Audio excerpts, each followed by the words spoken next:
Hi, Joey Chris with Professional Contractor Supply. The purpose of today's video is to help you when deciding what is the right fall protection anchor for attaching to wood. Unlike concrete and structural steel, it's hard to quantify the quality of the wood you'll be fastening to. An example of this would be installing a fastener through wood sheeting into a structural member that may be compromised due to rot or termite damage. We instruct installers to strike the anchor location with a hammer to make sure it's solid and ready to receive the fasteners. With that in mind, we have to have a checklist that we must run through before we make our decision. First, we must determine what is the lumber dimension and will it be connected via fasteners to additional pieces of lumber. What is the type or grade of lumber you are attaching to? If attaching to roof sheeting, what is the thickness of the sheeting you will be fastening to? Will the anchor be temporary or for permanent use? We also need to determine what direction the anchor will be loaded in the event of a fall. Next, will the anchor be used as part of a horizontal lifeline system? If you plan to anchor onto a wood roof, you will have to determine, depending on the anchor, if you have access to the underside. Does the anchor require a qualified person to do the installation? Is pre-drilling for the fasteners required before installing the anchor? And lastly, be cognizant of what type of anchor you are buying and where it will be installed. I'm referring to a rigid or a deformative anchor. Okay, so let's get a little bit more into detail about the points we just reviewed. We spoke about needing to know the dimension of the lumber we are attaching to. It's an important factor as some anchors attach to the bottom or top, incorporating the sides as well.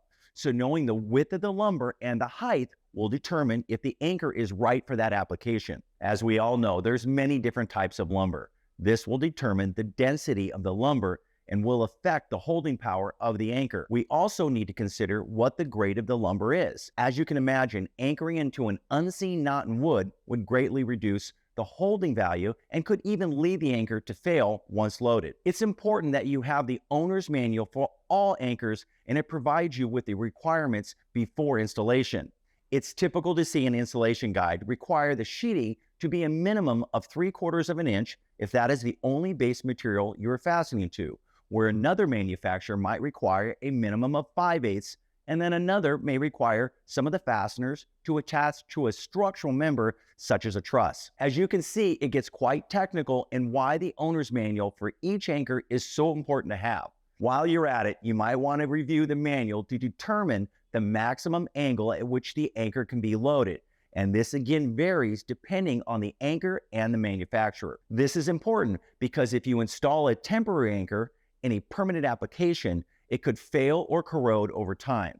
While we're on the subject, I often hear of roofers or solar installers say they're going to leave the anchors into the roof for later service work or for other trades or maybe even for the homeowner.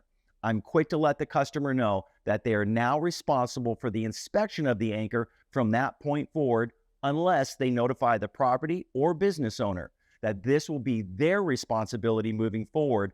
And lastly, don't forget to get it in writing. In the past, many wood anchors only met the 2-to-1 safety factor and not the 5,000-pound requirement. ANSI recently changed the requirements in this department to state that if you want their rating, then a 5,000-pound threshold must be met. This led to many manufacturers changing the fastening pattern or making alterations to the current anchor that they sold. Another little known fact about wood anchors is that not all are ready to be used with a horizontal lifeline. You can find this information in the owner's manual, either allowing or disallowing the use. The reason for this is that horizontal lifelines, depending on the design, can exert greater forces than normal single anchor points. Therefore, special care must be taken when picking a horizontal lifeline anchor.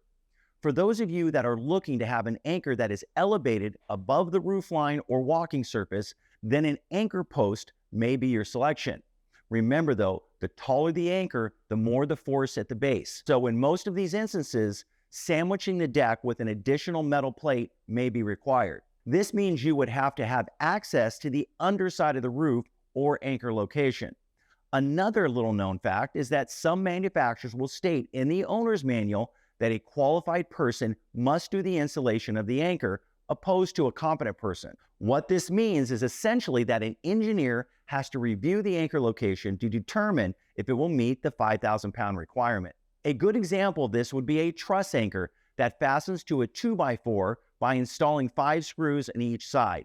If you were to attach that anchor to the center of a 2x4x12 and did an ANSI drop test, the 2x4 would definitely break and fail.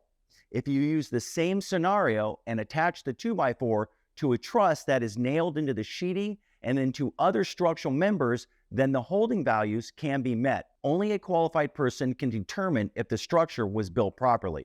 Another example would be attaching a metal standing seam roof anchor to the roof and assuming all is good because you did it per the manufacturer's guidelines, only to see that the anchor fail due to the fact that the metal panel was not properly installed to the roof.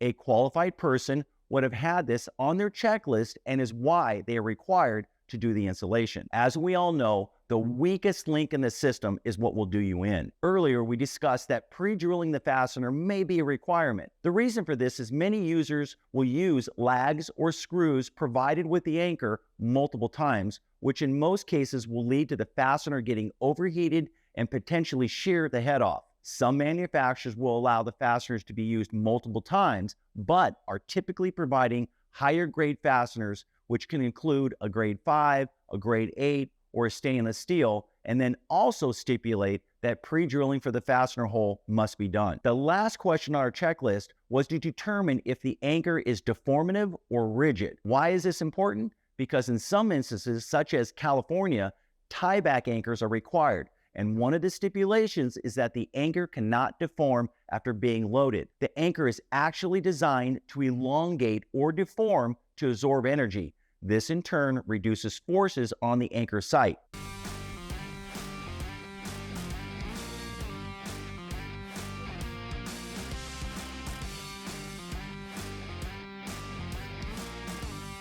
One of the fastest growing trades is that of the solar installer. And this anchor, which is typically known as the bullring anchor, is the anchor of their choice. Depending on the manufacturer, you can use as little as 3 1/4-inch by 3-inch lag screws, and the user can load the anchor from up to 180 degrees from side to side. And in some instances, the bullring can be used in a horizontal lifeline system. But please remember, these anchors may look the same, but each manufacturer may limit the use or load direction of the anchor. Now, a moment ago, we were talking about the deformative anchors, and this anchor by DBI Solid 3M and Honeywell Miller are an example of just that.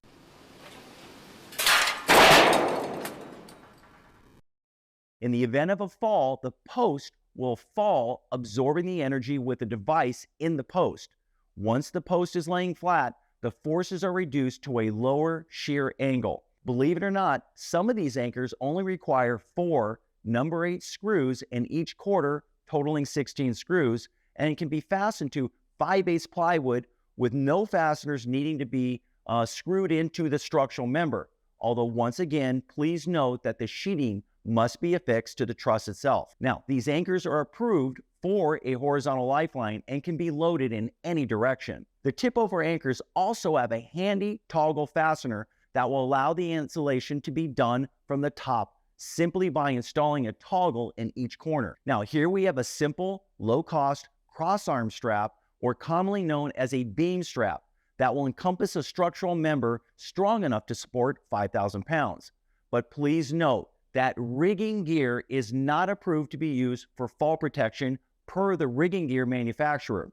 This is why all lengths of beam straps that we sell are made by fall protection manufacturers. That will include this anchor by Safeway's Fall Protection, which is known as a ratcheting beam strap. The anchor strap can ratchet tight around beams and columns and has a floating D-ring that can be positioned anywhere along that strap. The anchor can also be positioned in a vertical application when you want to keep that anchor point elevated. Typically, conventional straps, when they lose tension, will slide down the column or post, and that is why this Safeway's ratcheting strap anchor is so popular. These anchors are offered in a 30 and 15-foot length. Here, we have the economy wood anchor that was widely used in the past due to the low cost.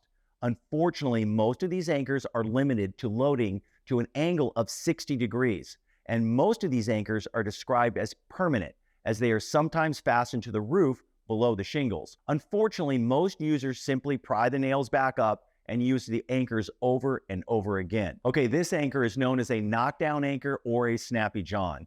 They are a favorite among roofers because they attach at the ridge of the roof, and then once the work is done, they will hammer it flat. Again, this is a low-cost anchor and is limited to its load direction. Now, Guardian Fall Protection distributes this anchor that will allow for multiple users or for a single user to pull in any direction. Here, we have the most widely used wood anchor on the market, and it's known as the butterfly anchor or a hinge anchor. The downside of this anchor is the amount of fasteners required to use it, which can be as many as 32. It too, though, is only relegated to a 60-degree overall load toward each flange, and in almost all instances cannot be used with a horizontal lifeline system. A better choice for a horizontal lifeline would be the anchor made by most fall protection manufacturers and is called the chain anchor. This will allow for a single user to pull it in 360 degrees, or it can be used as an anchor point for a horizontal lifeline. Okay, rigid anchor points, such as these made by Guardian Fall Protection, are widely used, but they have limitations when trying to install into wood. Typically, you would have to sandwich the deck to get enough holding forces, and in most instances will need engineering and may have to build up the anchor location. Unlike the tip-over bases we showed you earlier, these anchors are rigid and exert far greater forces due to the height of the tie-off point and contain no energy absorption features. Earlier, we discussed an attic or truss anchor, and here's what it looks like. This anchor recently was developed due to the increase of falls through the attic and to the lower level. This anchor installs under the bottom of the truss and requires 5 screws on each side.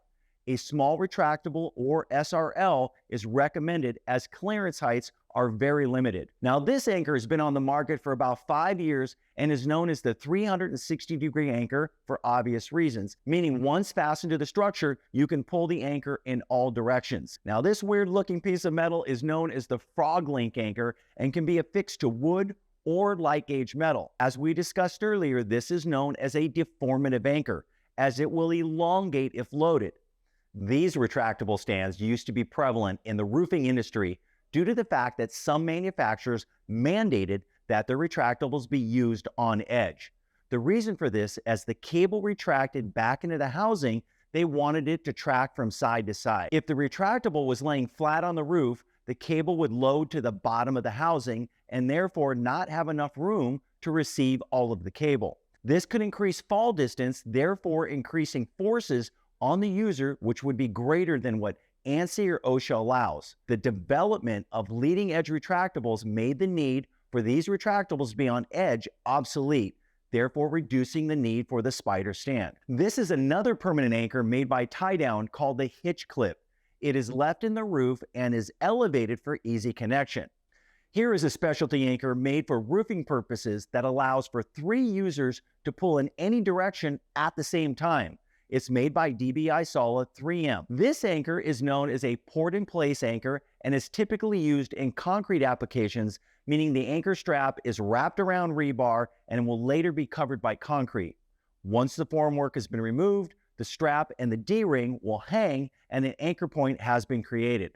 A little known fact about these anchors is that they can also be used on wood in certain applications and with special installation guidelines. A quickly growing sector of the fall protection market are these weighted or rolling anchor carts. This particular anchor from tie down allows for 3 users in fall arrest and 2 additional users in fall restraint. In the event of a fall, a spring-loaded pick will dig into the wood surface and stop the cart from moving. Tie down offers an even bigger cart and will allow for 5 users in fall arrest and 2 more in fall restraint, for a total of 7 workers at the same time. And lastly, if you want to avoid damaging the deck, tie down offers a cart called the Squatch.